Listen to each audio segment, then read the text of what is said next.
Back Look Cinema, the podcast.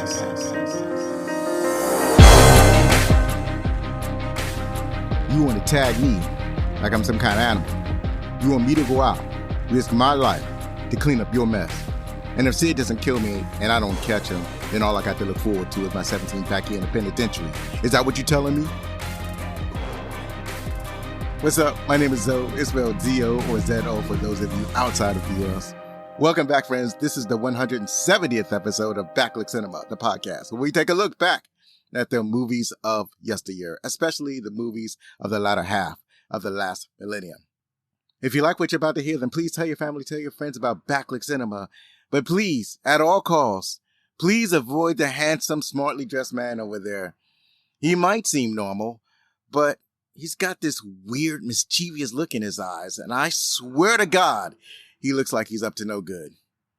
He doesn't even look normal. He walks around like some kind of robot, right? Anyway, glad you're joining me back again for this episode of the show.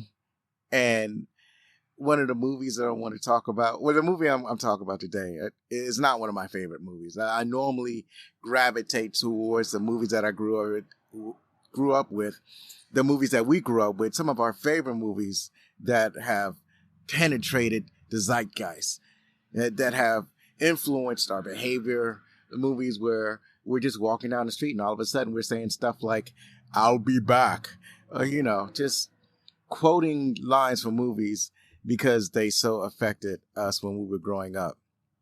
But this movie is different because, like I said, it's not one of my favorite movies. And the other thing about it is that I still think about it. I'm still affected by it.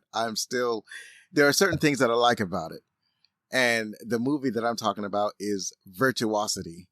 Virtuosity is the first movie that pairs Denzel Washington and Russell Crowe. And I think that I really liked it when it first came out. I liked the concept. I liked the things that I saw in it, but it's not going to be anybody's favorite action movie.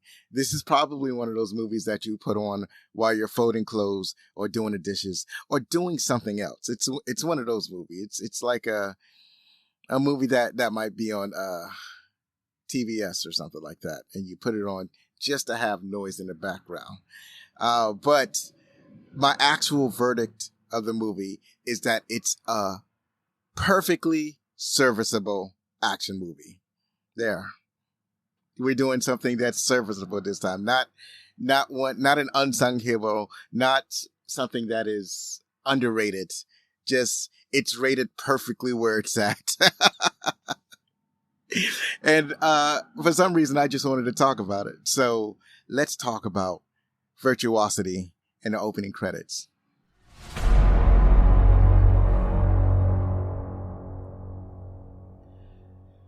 Los Angeles goes into partnership with the Law Enforcement Technology Advancement Center, or LATAC, to develop the latest in suspect capture and detainment techniques. To develop their techniques, they created a virtual computer environment and used imprisoned volunteers to engage in this highly experimental procedure wherein the prisoners are strapped into a computer interface and their minds uploaded into the virtual world in exchange for getting time off their sentences. In the simulation, the prisoners play the role of police officers in charge of capturing the most dangerous criminal that the talented programmer could create. An AI criminal with the merged personalities of over 200 of the most violent criminals. An artificial murderer known as Sid version 6.7.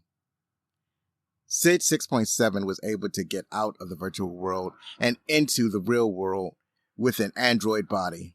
Now, Sid 6.7 can murder real people, and he finds it absolutely thrilling. Only one man, former LAPD Lieutenant Parker Barnes, has ever successfully tracked down Sid in the virtual world. Can he do so again in the real world? This movie was released August 4th, 1995, produced by Paramount Pictures. It grossed over $24 million in the US and Canada on a reported budget of $30 million. This is not good. As you can see by the numbers that I have just said here, this was a total flop. It didn't even make its reported operating budget back. That's bad. That's super duper bad.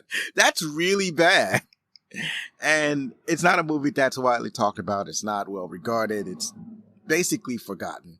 But it was up on streaming and I was feeling nostalgic and I had to look at it again. So if you look at if you adjust it for the numbers for today, the gross had it grossed today, had it been released today, it would have been $49 million, and the budget would have been $61 million. And it's just you spend $60 million, and you only make $49 million or $50 million. That's not good. It's no bueno. Anyway, this movie was starring Denzel Washington as Lieutenant Parker Barnes. You may have seen him in Training Day. I've covered that in episode 131. And The Book of Eli and The Magnificent Seven and Gladiator 2. Now, of those movies that I just read, these are all great movies except for Gladiator 2. Gladiator 2 I would not regard as a great movie. It's like this movie, a perfectly serviceable movie. But I will say Denzel Washington is the best thing about Gladiator 2, and he absolutely elevates it to the next level. And the next level being the watchable level. Because without him, I don't think this movie would be worth watching. And all of these movies are great. And I absolutely love Denzel Washington as an actor. Up next is Russell Crowe. He plays Sid 6.7. You may have seen him in Lazarus. I almost messed it up. You may have seen him in Les Miserables, The Pope's Exorcist, or The Greatest Beer Run Ever. And lately, he was in Craven the Hunter. I haven't seen a whole bunch of Russell Crowe movies. I have seen some, and I haven't seen any of these movies. But I hear The Pope's Exorcist was pretty good. And I hear Les Miserables is pretty good. But but I like Russell Crowe as an actor. I enjoy seeing him. He's been in some of my favorite movies. Up next is Kelly Lynch. She plays Madison Carter. You may have seen her in Roadhouse. I covered her in episode number 62. She's also been in Charlie's Angels and Joe Somebody. Stephen Spinella. He plays Lindenmeyer, and you may have seen him in Ravenous or Rubber or Milk. He has an extensive profile on IMDb. He's been in a lot of different movies, and he has that face that you just kind of recognize when you see him. Another face that you might recognize is William Forsythe. He plays William Cochran, and you may have seen him in Raising Arizona, Dick Tracy, or The Devil's Rejects. The thing about William Forsythe is that he can just look like himself. Like you see him, you look at him, you're on a red carpet, and he looks exactly like you see him in the movies, and he can look like himself in the movies, or he can completely disappear into his character to a point where he's unrecognizable. He can be a chameleon if he wants to be. Up next is Louise Fletcher. She plays Elizabeth Dean, and you may have seen her in One Flew Over the Cuckoo's Nest, Flowers in the Attic, and the reason that I included her, she has a really important part in the film, but the main reason I like to include her is because she plays a very important role on Star Trek Deep Space Nine, the television series. She plays the woman you love to hate. Up next is William Fincher. He plays Wallace. You may have seen him in Crash, Black Hawk Down, or Armageddon. And lastly, we have, at the time, Kaylee Cuoco. Kaylee Cuoco plays Karen Carter.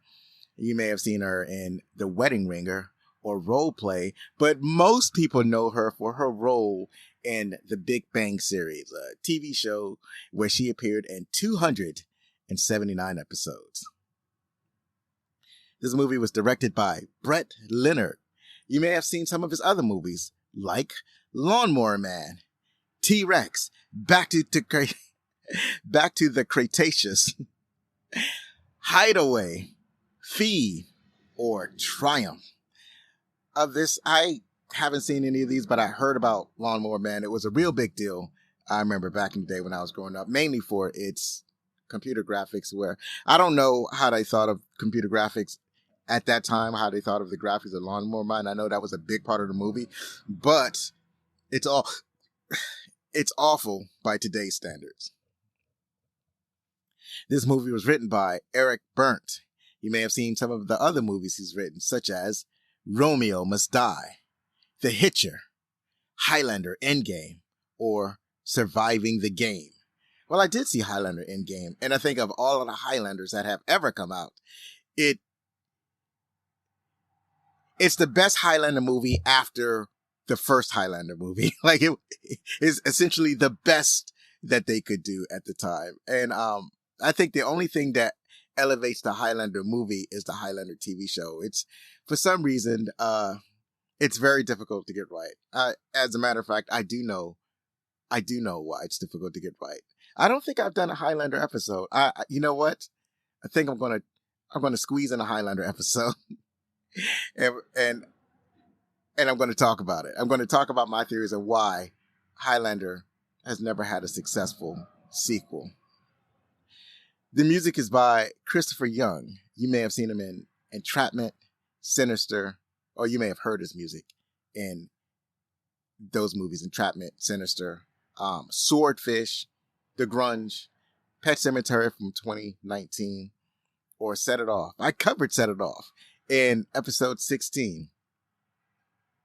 And that's it for the opening credits. As usual, you can go to backlickcinema.com/shop and check out some designs. And also, still working on that eBay shop that I intend to call Bazaar. You know, I had the shop is out there. Bazaar de Alonso is out there. There's just nothing to buy, but there will be soon. Or maybe I could just relist something so I don't have to keep lying to you every single episode about this shop. Anyway, on to talk about our favorite parts. As I mentioned, this is not one of my favorite movies. And one of the reasons that it's not my favorite is that there aren't any really captivating moments. Everything is kind of mundane in a way. So it's not really anything that really grabs me, like a particular scene or a particular line or a particular monologue. I don't really see any of that in the movie. Even the special effects are pretty decent. There are certain aspects of the special effects that I really like. So one of the things that I really like is that the movie opens up on the virtual environment. Now, they don't tell you that it's a virtual environment, but they give you clues along the way, because they don't have the main characters. They just have you looking around. You're in the city. There are people walking around. They're going to work. They're going into businesses. They're in the subway, just kind of walking around. And one of the things that clue you that this is a virtual environment is that they're all kind of dressed the same. Everybody's kind of in business attire. And they're just walking around looking straight forward. There's no conversation. Nobody's looks like they're doing anything casually. Everybody seems a little bit robotic, and that's the clue. And I think what I'm saying is that I like that, because I like that they're kind of slowly bringing you in without telling you where you're at. And then as the scene moves on, the people seem more and more robotic. And you get the idea, oh, this isn't real. These are robots or something. And then as the scene moves on, you see people bump into each other and say like a perfunctory, excuse me. It's not really looking at each other, just barely communicating, and not really bumping, but phasing through each other sometimes.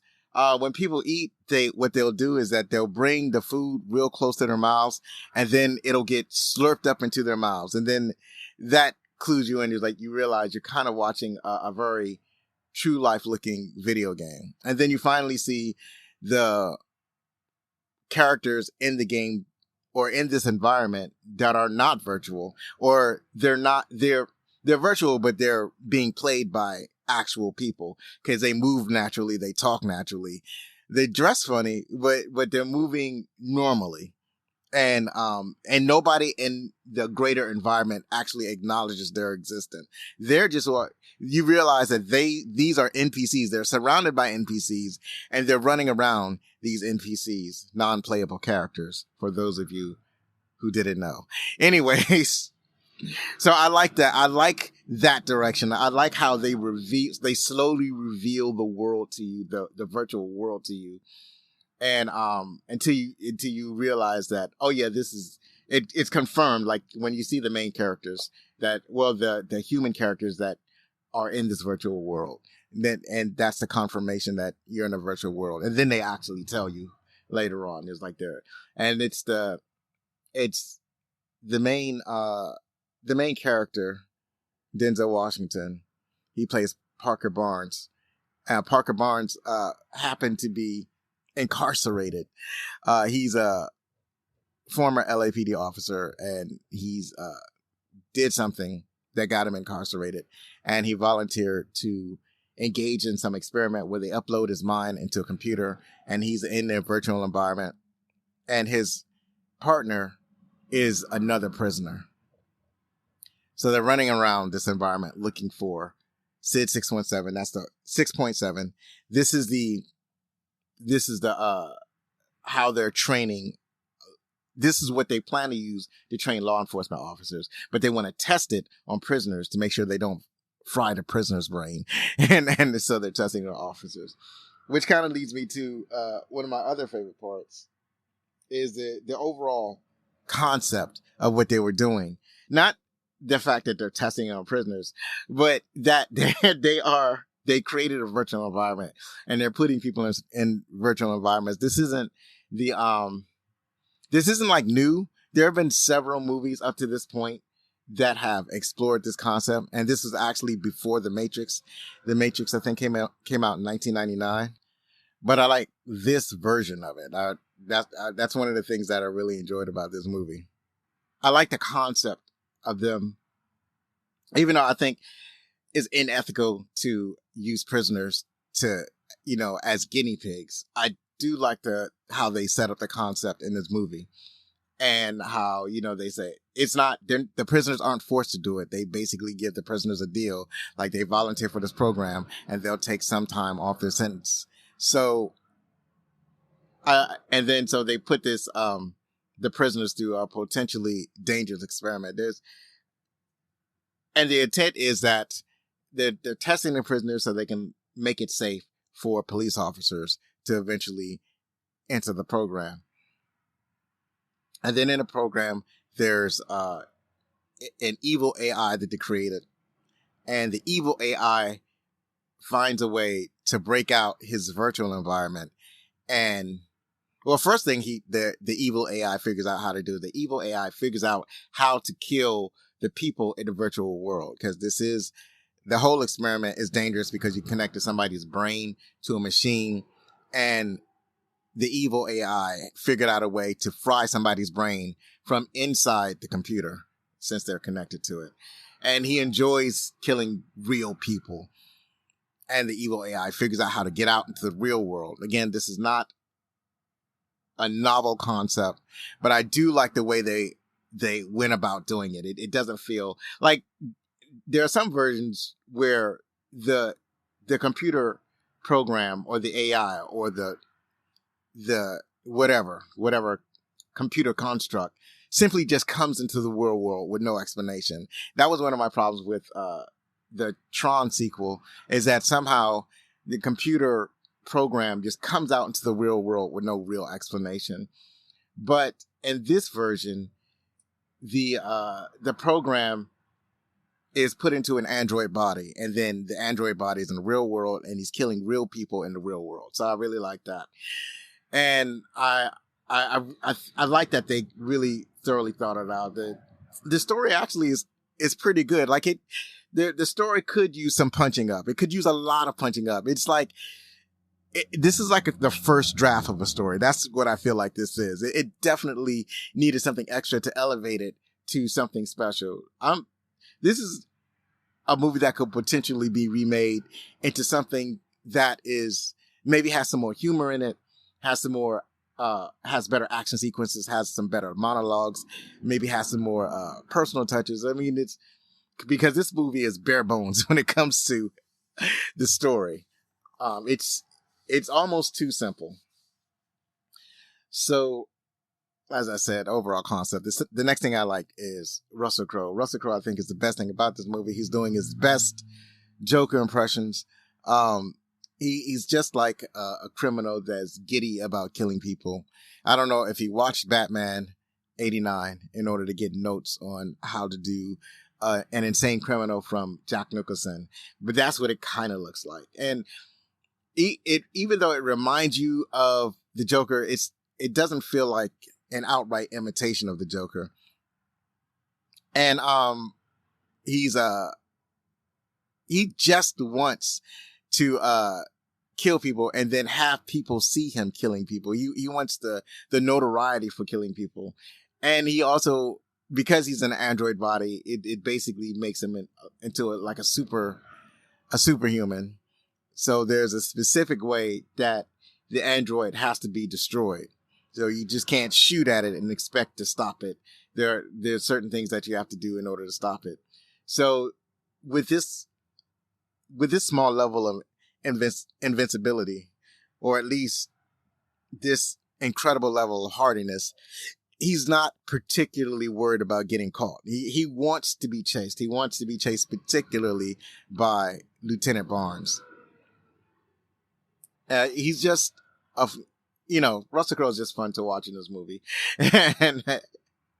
and he makes the movie interesting to watch. I also like Denzel Washington's movie, even though he's probably not the best choice for this type of action movie.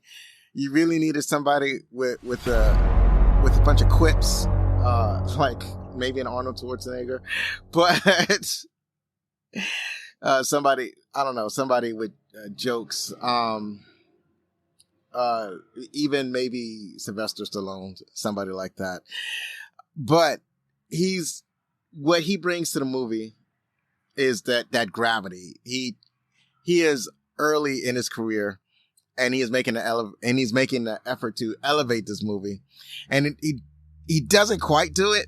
It's because this movie, there's not enough with him to work with. It's like like I said, the movie is bare bones. It's not enough story for him to elevate the movie, but he needed some monologue. It needed to be more personal. There needed to be something added for him to work with, but he did great with what he had. Or maybe I'm just saying that that Denzel Washington is one of my favorite parts, because had he not been in this movie, I probably wouldn't have watched it.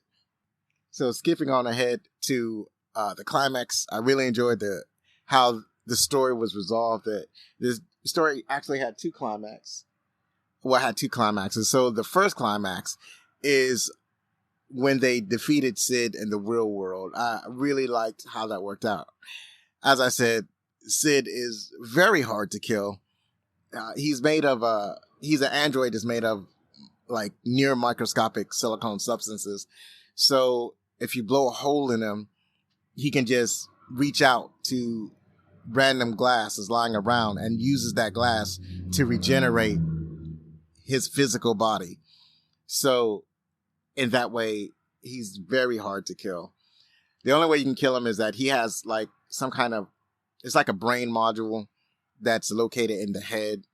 And if you can blow a hole in his head and reach in and rip out that brain module, then you can, that will destroy, that means the body doesn't have anything to motivate it, and the body would just collapse. So that's what they have to do. So there's a lot of action sequences that lead up to the climax, but in the climax, that's exactly what Barnes is able to do. He happens to have like a metallic arm, kind of like the Winter Soldier, and he's able to punch into Sid's head and rip out the brain module at a key moment in the movie. And I thought that was great. And the second climax, and it needed a second climax because Sid had kidnapped a very important person. So particularly he kidnapped Kaylee Cuoco. She was a child in this movie and did not deserve kidnapping. And she played Karen Carter, which is daughter of Madison Carter. That's the psychologist that's working with Parker Barnes. So she's kidnapped. She's surrounded by bombs and booby traps. So Sid set that up in order to trap the protagonist, obviously. And when they destroyed Sid, after they destroyed Sid, or when they was about to destroy Sid, they tried to get Sid to tell them where the kidnapped victim was, but obviously Sid wouldn't do it. And then there's the programmer, the guy who programmed Sid. They captured that guy. That guy was responsible for releasing Sid into the real world anyway. And the second climax, you see that Sid and Parker on the high-rise building. Sid is able to grab Parker and he throws him down to the pavement where Parker presumably dies. And then Sid goes about, on his regular crazy way. And then Parker comes back to life because now they're in a virtual world. And Sid, being artificial, does not realize that he's back in the virtual world. He thinks he's still in the real world. He doesn't remember being destroyed or defeated by Parker Barnes in the real world. So basically, while Sid is victorious, he brags about where he's kept his kidnapped victim. And then once they figured it out, once he's bragged about where he kept the victim, they're able to basically deactivate him because now he's in the virtual world. There's nothing it's like he has no, even though he can manipulate the virtual world any way he wants to. In the real world, they can just pull out his module and he'll disappear. So I think what I'm saying is I like the way they tricked Sid into revealing where the kidnapped victim was in the real world. And then in the real world, Parker Barnes goes to where they're at and they're able to defuse the bomb or whatever. And this is one of the things when I say that where this movie could have been elevated. So it's a classic bomb scenario where the police has to disarm the bomb. And it's always down to a couple of wires. And they say, well, I got to cut one of these wires. And they have to guess. And then they guess and they cut the right wire. And then everybody's saved. The thing is, it's kind of a tired trope. It's like, in order to elevate this, in order to make it interesting, instead of the police officer just guessing, it would be more interesting if there was a puzzle that he had to figure out. Like something that the Riddler would do. Like if there was a puzzle, like if there was like a puzzle set up at the beginning of the movie that the audience was in on, and then they did a callback to that puzzle in this bomb, then that would be great. That's elevating the story. But they didn't do anything like that in this story. It was just, he just guessed which wire that he had to move and he guessed correctly and everybody was saved. So I don't even know if those were 5 parts. Yeah, but those are the parts that I like. Like I said, it's a perfectly serviceable action movie for a lazy Sunday afternoon. And if you haven't seen Virtuosity, you might want to give it a try. It's a pretty good movie. If you don't have anything more pressing to watch, it is kind of hard to watch a bunch of stuff because there's a lot of excellent movies and programming out there. But if you're feeling lazy, if you've watched everything there is to watch, maybe this would be cool to watch. And one of the things I forgot to go over are like the themes of the movie. So the themes being, I think what this movie is trying to say, that the ethical use of AI and the ethical treatment of prisoners, like should prisoners be used as experiments? And I think they could have done more on this. They just kind of sort of touched on it, But it wasn't. I think they could have done more to emphasize this point. And the other is the ethical use of AI. Like, is programming an AI with the personalities of 200 serial killers, ethical? Should that be a thing that that should be done? These are all very important questions, and I think this movie kind of touches on them.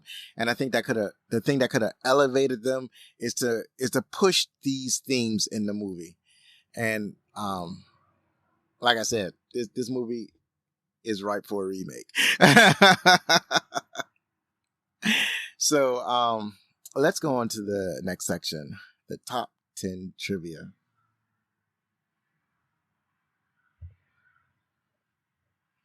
All right, so let's go over and talk about some of the interesting things that happened in this movie.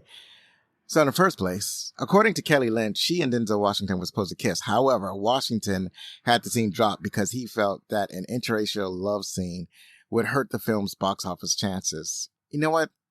On the one place, I don't think this is correct. This is 1995. I think people were a lot more comfortable in the 90s with mixed race couples. I think this had missed the mark. And as a matter of fact, that's not the thing that hurt this movie. I think that he just didn't want to have his character, a black man, being portrayed cavorting with a white woman. I can't recall any movie that he's been in where he's been coupled with a white woman. So I don't know. I don't know what the rationale was, but at the same time, it doesn't really have a place in this movie. So Kelly Lynch, her character is a psychiatrist who's supposed to be evaluating Denzel Washington, who's a convicted convict. So even though it's possible for them to couple up, it doesn't make sense in the confines of this movie. So it's not like there's no romantic chemistry between them. And they could have made some chemistry, I imagine, but it doesn't. I don't see how it would have worked. It would have felt fake because they're just meeting each other and they are almost opposed to each other because one is a doctor is trying to pick apart this prisoner who doesn't want to be picked apart. It's not. I don't think it would have been a good fit, but at the same time, I don't think that having an interracial kiss would have been problematic for this movie. Up next, action editor Billy Weber was brought in by Paramount to deliver a new cut of the film after the initial cut was rejected. For his effort, he is thanked in the film's closing credits. And that first cut must have been truly horrific. Paramount Pictures considered casting Arnold Schwarzenegger as Parker Barnes, but his hefty price tag quickly put him out of contention. So yeah, I think that Arnold Schwarzenegger probably would have made this movie a lot better because he's, I don't know how much he ad-libs or how much input that he would have done, but I think that it would have been better. Ken Shamrock, former UFC champion, can be seen fighting in the octagon. And I remember that scene. So there's a scene where they go to a UFC type competition. There's an octagon. Do they still? I guess they still have octagons. Anyways, so you can see him in the background. And I was like, but he's like way in the background. And when I saw it, I was like, that looks like Ken Shamrock. And I see it again. It's like, I bet you that's Ken Shamrock. And he was at the peak of his physical conditioning. He was like just a massive, he just looks like a threat. Up next, when Sid 6.7 pulls up to Madison's house to kidnap her daughter, the song in the van's radio is The Photograph Kills by 30-Odd Foot Grunts, Russell Crowe's band back home in Australia. Also related to this, the music video of The Photograph Kills by Russell Crowe and the 30-Odd Foot Grunts was filmed on the set of the film between the scenes, which Russell Crowe appears in the music video in costume and in character as Sid 6.7, and the music videos features inserts of the film itself. Standard movie video music fusion. Now you've seen that a lot in movies. They don't have a whole bunch of original music written specifically for movies now as they did back then. But back then, when music videos were big and movies were big and original music for movies were big, they did this a lot. And a lot of times the stars would appear in the music video. And I'm thinking right now about, I think his name is Billy Ocean. And he did The Going Gets Tough. When the going gets tough, the tough gets going. There was a whole song, there's a music video. And I think he did it for The Jewel of the Nile. And, or he may have done it for Romancing the Stone. I can't remember. But in the video, you had Danny DeVito and some of the other stars, Michael Douglas, in the music video promoting the film. It was a nice bit of synergy. And nowadays, I don't watch many music videos. Hardly ever, actually.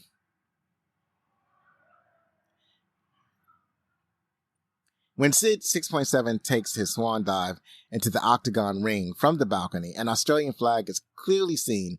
Although ultimate fighting is an international affair, no other flags are shown during the action in the arena. The inclusion of the Australian flag was on specific request from Russell Crowe to honor his roots. Crowe, at the time of filming, was a virtual unknown outside of Australia. Yeah, that's interesting because, like, when you watch the movie, obviously he's doing it with an American accent and you don't know. So you just wouldn't know unless you watch an interview, one of his interviews that he did for the movie. Finally, Russell Crowe gets third billing after Kelly Lynch, but after Crowe became a massive star, only Denzel Washington and Russell Crowe are mentioned on most DVD/Blu-ray box art or streaming thumbnail art. Yeah, so like if you go and look at the more modern box art for Virtuosity, it's basically just Denzel Washington and Russell Crowe on the cover. And there's no mention of Kelly Lynch until you go into the movie.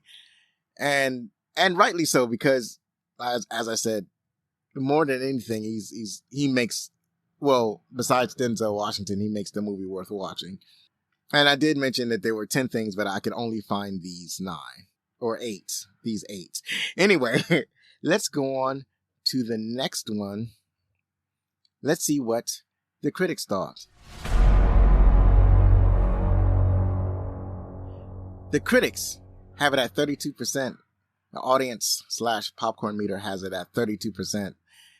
On Rotten Tomatoes and IMDb reviews has it at 5.5 out of 10. So not everybody's in agreement that that is not one of the most popular movies around. It's like everybody was like, yeah, this movie was meh. So Michael DeQuina from the moviereport.com wrote, shallow stuff, but a solid visual effects, decent stunts, and the work of Washington and Crowe make it watchable. I concur. I think this is exactly how I feel. Rob Thomas of Capital Times wrote, the worst movie that could possibly be made of starring Crowe and Washington. And you know what? As it stands now, that is the correct statement. Christine James from Box Office Magazine wrote, despite the fact that it treads recycled waters, Leonard's film is an enjoyable ride. Yeah. As I said, perfectly serviceable. Lastly, Peter Travers from Rolling Stone wrote, though Virtuosity connects all of the dots to give audiences a roller coaster ride, the movie begets nothing new. It's stillborn. I think that's a little harsh, but he's not far wrong. Finally, Virtuosity is, as of this recording, available on Max. That's it for today. And for the next film, I think I want to hit into the weightier matters. Like, as I've suggested, this movie was pretty shallow. It had a lot to be desired. It was missing a bunch of ingredients. It's like making making tomato soup without sugar. You could tell that there's something was missing. I want something weightier. I want something with more meaning. I want something with gravitas. And I'm going right for the jugular in the next movie. The next movie that we're going to talk about on this here podcast is Saving Private Ryan. You can follow us on Blue Sky, Threads, TikTok, Instagram, and sometimes Twitter. Please contact us with any questions, comments, or suggestions at fanmail@backlookcinema.com. Please rate and review on your favorite podcast app. And if you're listening on YouTube, please like or subscribe or leave a comment below. I'd love to hear from you. Like, for example, what did you think of Virtuosity? Have you seen it? Do you remember it? Did you know that Denzel Washington and Russell Crowe were in a movie together before An American Gangster or The American Gangster? American Gangster? I forgot the name of that movie. Anyways, I've been Zoe Richardson. Be safe, share a movie from yesterday with your family, hug your loved ones, and if you're going to be anything, be outstanding.